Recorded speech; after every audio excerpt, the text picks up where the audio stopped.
Hey everybody, it's Gypsy, and welcome to On the Edge of Appalachia.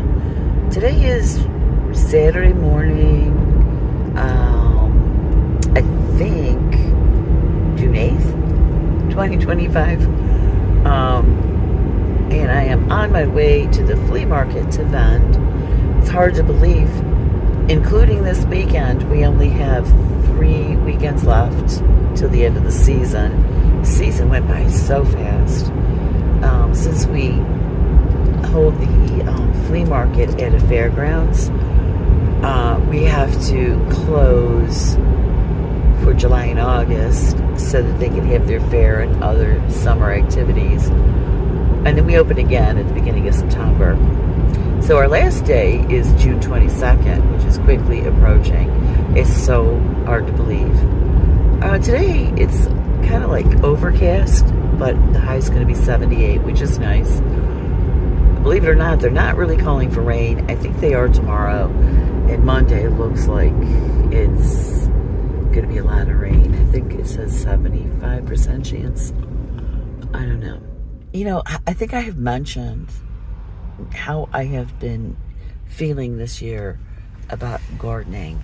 I feel like, especially like compared to last year, it's pretty much a failure. Nothing is going right. The only success I'm really having is in my cottage garden, which makes me happy because I've always wanted a cottage garden. And it is coming out pretty. And I have some lovely herbs in there and stuff. It's very, just the way, like, very kind of wild looking and whimsical. But when it comes to my food stuff, first of all right, like last year I said, we had unusual weather last year, but it worked well for me in that my plants thrived. And, you know, this year, something went wrong with my tomato and pepper seedlings. So, I'm not sure what. I have to figure that out. I'm thinking maybe I need to go on a smaller scale with that instead of trying to plant so much at one time like that. I don't know. But it's just, you know, last year it was very hot, very dry. We had our last snowstorm on March 10th, you know, in the spring of 24. And then it just got hot. And it stayed hot. And it was like we were having summer instead of spring. It was very odd. Now this year is the total opposite. So it's been nothing but rain and cold. Our temperatures are cooler than normal. And like I said, my seedlings did not get a good start. My garden looks so barren to me, where last year at this time it was much more lush. What I'm having the best luck with are my cold crops. I'm almost out of radish, but I have tons of lettuce that is flourishing, and we've been eating a lot of salad, which is fine because we love salad. But everything else, it just doesn't seem to be going all that well. And so, also, my son and daughter-in-law decided they wanted me to try to grow corn. And I told them, I said, you know, when I prepare a garden bed, I only do a little bit at a time because I cannot handle more. Now, I realize that people do corn in containers these days or in small areas. However, I don't feel it's worth it. My parents tried that when I was a teenager. And when you have a family of 6, it's not going to make that much of a difference. It's, what do you get? Maybe 2 to 4 years per stalk. And, you know, I know my parents, I don't think they got any ears. And, you know, my dad grew up on a farm. And so he called his dad. And my grandpa was like, you can't grow corn properly in that small of an area, you need a much bigger space with much more ears of corn because they need to pollinate. So you need the corn, you know, bunch of corn within each other to get the pollination and get ears of corn. And I explained this to my son and daughter-in-law. And I said, so for me to prepare that amount of land would be too hard for me between my knee. I'm tired, you know, I just don't have the energy I used to, you know, because of my age. So they prepared the area for me, and I planted the corn. Problem I'm having is it rains so much I can't keep up with the weeding. I've gotten to the point, and this is in all my gardens, where it's just like I feel like I'm going to throw in the towel when it comes to weeding. And my son was standing next to the corn yesterday, and he goes, "Ma, do you think?" Because we're in the area we live in, the saying is knee high by the 4th of July. He goes, "Do you think it will be knee high by the 4th of July?" I said, "It looks like some of it will, but I'm having problems also because our tenants, chickens that you always see in my videos, they are free range, and they're going in and into the corn area and doing their dust baths, which means, you know, I'm doing the Three Sisters method. They are breaking down my mounds and then finding little baby stalks of corn just strewn all over the place because they want their dust bath. So I'm having trouble with that. And I was like, yesterday I told my people, I said, you know what? I might just leave the weeds and the grass in the cornfield until the squash takes over. I said, because this way, if that's in there, you know, the weeds, grass and stuff, it makes the soil more compact and they can't do their dust bath in there. So I might as well just leave that. But now here's the strange thing. This morning, while I'm getting ready to leave, I was watching some videos. 2 different gardeners were expressing the same things I just said. Now, the one woman, she looks like, I don't know, she's at least 20 years younger than me. So it wasn't, her problem was not energy or any health problems. You know, like my knee is a big problem. I'm getting close to a knee replacement. Her thing was, I think she's in the south, in the eastern part of the country. The rain. She goes, I can't keep up with the weeds. The rain is causing tunneling in her garden beds and stuff. And she goes, I just feel like giving up. You know, so her and then Grow Joyfully Homestead, she was saying the same thing I was. You know, yeah, of course, her garden is always, she's like such a good gardener. Her garden's always gorgeous no matter what. I mean, it is now. But me, I feel like I'm looking at bare dirt all the time. I do. Everything's behind schedule. It's just not growing right for me. Where last year, it was the first year I grew, you know, a garden on such a large scale. I've gardened before, but much smaller. And I had success last year. I was so excited. But this year, with the weather, okay, it's been hard. And like I was telling my son yesterday, last year it was too hot and dry. This year it's too cold and wet. I said our weather and our temperatures are typically, on average, somewhere in between those 2 extremes. So that's making it difficult. So this also got me to thinking about a conversation I had with a young woman, a customer who came into my booth a few weeks ago. She was looking at my art, and I also had my crochet in there, and she's about how she loves to do that stuff. But it's, you know, a matter of time. You know, she just doesn't have the time. And I said to her, I said, when I was your age, I had the same problem. It was a matter, I had no time. You know, when you're young, a lot of times you have little ones, a full-time job. I mean, it's just one thing after another. And I told her, I said, I was the same way.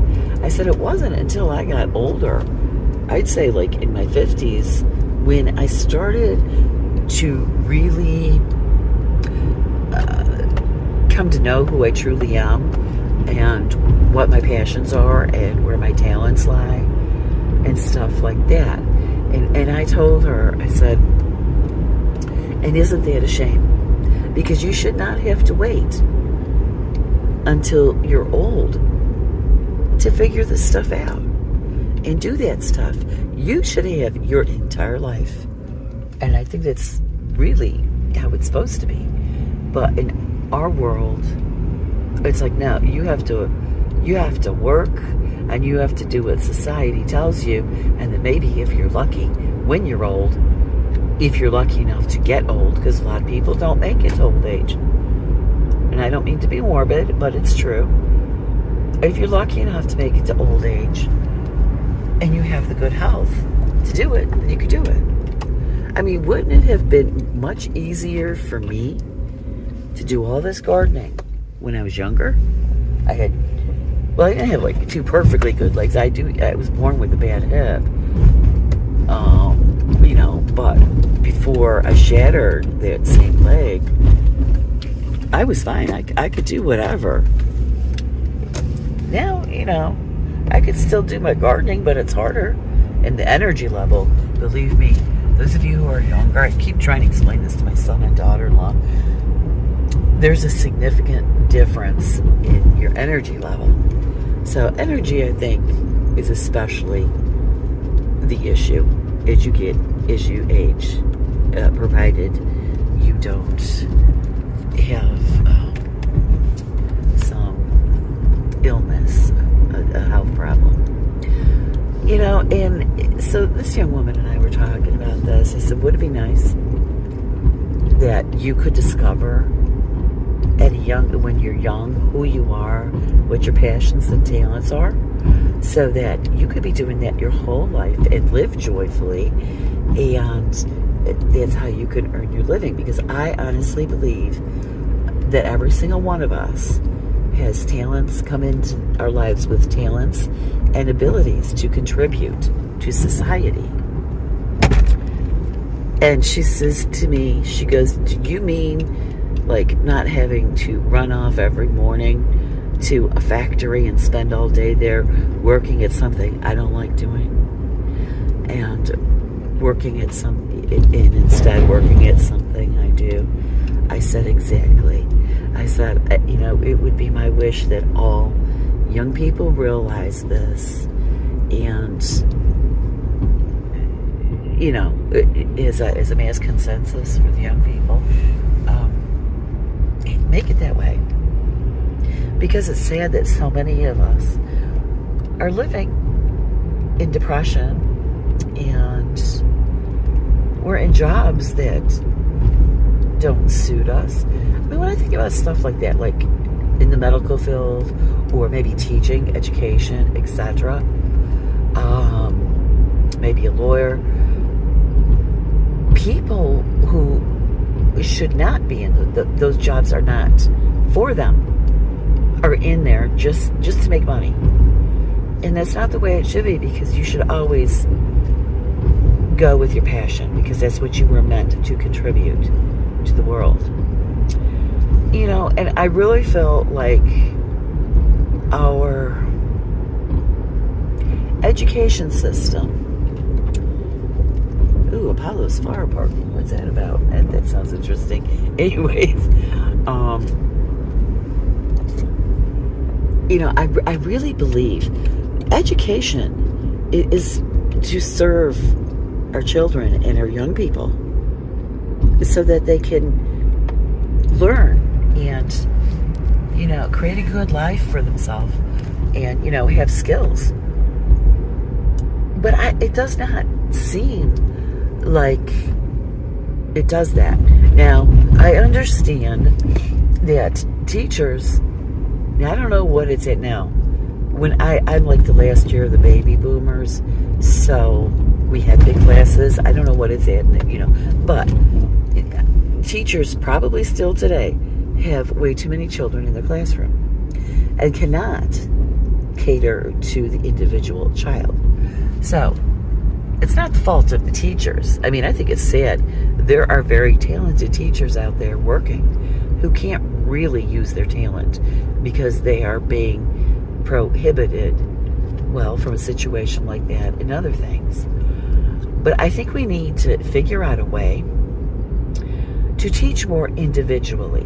Now, always the kids should be learning the basics, like reading, writing, arithmetic, science, etc. Stuff like that. They need to learn them. I don't think we need to go quite so far as to get into that fancy math that is like meant for people who are scientists and stuff like that. I mean, basic math so that you can, use it for cooking, sewing, construction, stuff like that. But I think what's even more important, and we need to figure out how to do this, is at a very young age, and I mean immediately as that child gets into school, is teach them and help them to look within and discover who they truly are. What makes them tick? What gives them passion? And, I believe when you do that, it gives you a much stronger connection to the divine, which gives you the insight, the intuition to realize this stuff about yourself. What I just listed. And by doing that, each individual child could come to know who they are. And by the time, they graduate high school, they should have a better understanding of themselves and what they would be good at and what would make them happy. People should not have to get up every day and go to a job they hate. And this how it is. I mean, that's all I can remember. It's getting up and going to a job I hated. And so many people are doing that, and it's sad. And I would love to see better for future generations. Is that a snake? Nope. I would really love to see that. So I think, that needs to change. We need to teach children how to do this, how to come to know themselves, because then each individual, as they become an adult and they're in the working world, they will be happier. We will not have the depression as much, not as much mental illness, and you have happy people using their passions to contribute to society. It makes society healthier as a whole. So I think, it's like the problem is our educational system is sick. It has issues that need to be fixed. I don't think it can be saved as it stands now and as it has since long before I was born, which was 1964. I think it needs, we need a new educational system. We need to figure out a new way to teach the children on a more individual basis, because that's what school should always be about, to serve the children. It's about them. It's about them. It's not about the parents, although I don't feel parents should ever, ever, ever be excluded from what is going on in their child's education. That is a big no-no.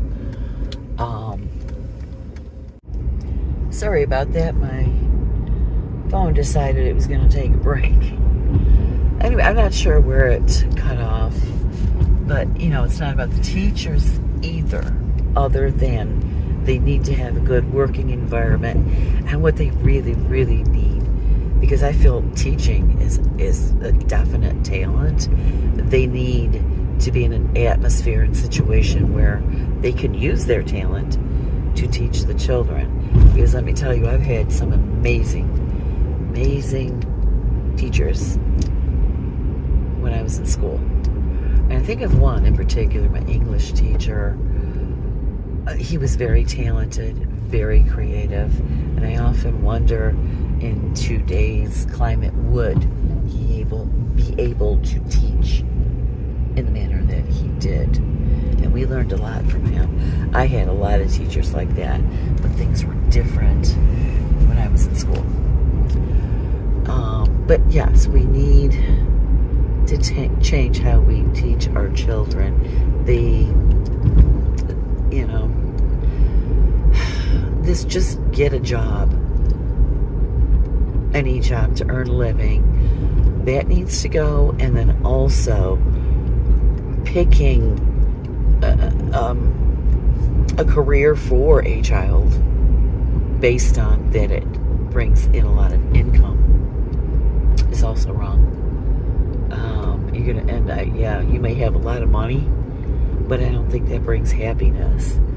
I think when they can bring to society what is their talent and what they were meant to, then they'll be happy. So that needs to be discovered.